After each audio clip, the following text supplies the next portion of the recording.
Hi, this is Divya. Welcome to KDMA Gandham channel. ఈరోజు నేను ఒక సైకాలజిస్ట్ గారి వీడియో చూశాను. ఒక చిన్న స్టోరీ పిల్లల గురించి. తను చెప్పిన విధానం ప్రకారం చదువు అనేది పిల్లలకి సెకండరీ. చిన్నప్పటి నుంచి విలువలతో పెంచాలి, వాళ్ళకి సంస్కారం నేర్పించాలి అనే ఒక బాధ్యత తల్లిదండ్రులతో పాటు స్కూల్లో గురువులకి, ఉపాధ్యాయులకి కూడా ఉంటుందని చాలా బాగా వివరించి చెప్పారు ఆ వీడియోలో. ఒకవేళ మనకు వాళ్ళకి డీసెన్సీ అనేది, సంస్కారం అనేది, విలువలు అనేది నేర్పించకపోతే ఎదుటి వ్యక్తి చులకనగా చేయడము, వెటకారంగా మాట్లాడడం అనేది చేస్తూ ఉంటారు. అలా ఉన్న రోజుల్లో అలా ఉంటే ఎదుటి వ్యక్తి ఎవరు వాళ్ళతో ఎక్కువ రోజులు మూవ్ అవ్వలేరు. సో కాబట్టి మనం చిన్నప్పటి నుంచి విలువలతో పెంచాలి పిల్లల్ని. ఎదుటి వ్యక్తి గౌరవించమని, కష్టం విలువ, తండ్రి పడే కష్టం విలువ, తల్లి పడే కష్టం విలువ తెలుసుకొని పెంచాలి. అలా లేకపోతే స్వార్థం పెరిగిపోతుంది.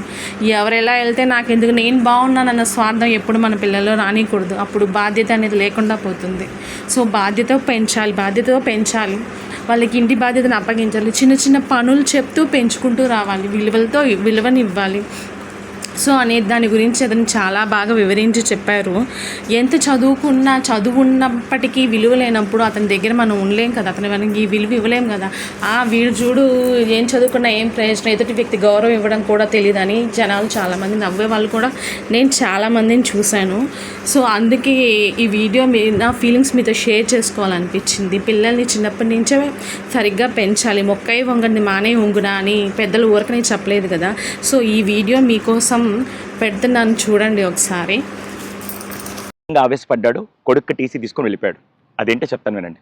ప్రేయర్ 9 గంటలకు స్టార్ట్ అయ్యి పిల్లలందరూ లేట్ కమర్స్ అందరూ బయట వెయిట్ చేస్తుంటే ప్రేయర్ కంప్లీట్ చేసుకొని 9:10కి ప్రిన్సిపల్ గారు బయటకు వచ్చి ఎవరెవరైతే లేట్గా వచ్చారో వాళ్ళని క్వశ్చన్ చేస్తూ నార్మల్గా వాళ్ళ చేత గుంజలు చూపిస్తుంటే ఈ లోపల ఒక తండ్రి 9:15కి వాళ్ళ కొడుకుని దింపేసి కార్ రివర్స్ చేస్తూ వాళ్ళ కొడుకు బయటే ఉన్నాడని తెలిసి మళ్ళీ కార్ ఆప్ బయటకు వచ్చి ప్రిన్సిపల్ గారిని అడిగారు, సార్ పిల్లల్ని పంపించవచ్చు కదంటే, లేదు సార్ వీళ్ళు లేట్ కమ్మర్స్, కొద్దిసేపు ఆగి నేను పంపిస్తాను సార్ అంటే, ఈ లోపల అక్కడ ఆర్గ్యుమెంట్ జరిగి ఆయన ఆవేశపడుతూ లేట్ అయితే మాత్రం పిల్లల్ని బయట ఎండలో నిలబెడతారా, లోపల పంపించండి అనేసరికి ఆయన ఆవేశాన్ని చూసి ప్రిన్సిపల్ గారు ఏం మాట్లాడకుండా వెంటనే అటెండెంట్ని పిలిచి టీసీ ఫామ్ తీసుకురమ్మని చెప్పి టీసీ ఫామ్ ఫిల్ చేసి అబ్బాయి తండ్రికి ఇచ్చేశాడు.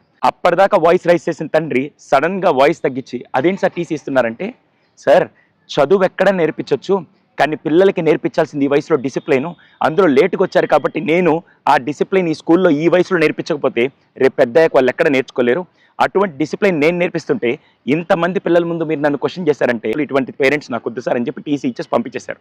చూసే వాళ్ళందరూ నాకు క్వశ్చన్ అడుగుతాను, మీలో ఎంతమంది చిన్నప్పుడు స్కూల్కి లేటుగా వచ్చినందుకు పీఈటీ సార్ చేత దెబ్బలు తిని ఆ తర్వాత అక్కడ గోడ కుర్చీయో లేకుంటే గుంజిళ్ళు తీసి పనిష్మెంట్ తీసుకొని ఆ రోజు డిసిప్లిన్ నేర్చుకున్నారు కాబట్టి ఈరోజు సమాజంలో గౌరవంగా ఉన్నాం. ఈ జనరేషన్కి ముఖ్యంగా కావాల్సింది టెక్నాలజీ, చదువు అదంతా సెకండరీ. ఫస్ట్ కావాల్సింది డిసిప్లిన్ అండి. అది నేర్పించే బాధ్యత అటు తల్లిదండ్రులు ఇటు స్కూలు ఖచ్చితంగా తీసుకోవాలి. ఆ డిసిప్లిన్ చిన్నప్పుడు రాకపోతే